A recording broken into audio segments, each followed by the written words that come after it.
নমস্কার। আজকের আলোচনার বিষয় একটা বেশ অন্যরকম গল্প। গ্রাম বাংলার পটভূমিতে লেখা, নাম আধার রাতের পোড়ো মন্দির। হ্যাঁ, একটা রোমহর্ষক কাহিনী বলা যেতে পারে।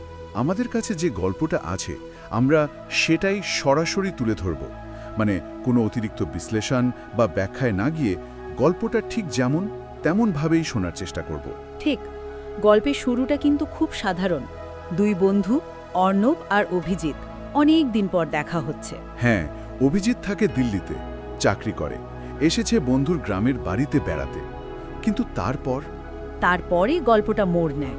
এই পর্বে আমরা সেই ঘটনা প্রবাহ, চরিত্রদের অভিজ্ঞতা, এগুলো নিয়ে কথা বলবো। একেবারে গল্পের ভেতর ঢুকে পড়ার চেষ্টা আর কি। দারুণ, তাহলে শুরু করা যাক।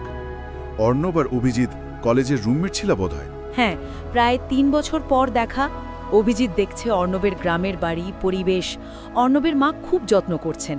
বেশ একটা ঘরোয়া পরিবেশ, কিন্তু এর মধ্যেই অভিজিতের একটা খটকা লাগে। ঠিক, ওই পাড়াটার নাম শুনে, চক্রেশ্বরী তলা। অথচ আশেপাশে কোনো মন্দির নেই। অভিজিৎ জিজ্ঞাসা করে অর্ণবকে।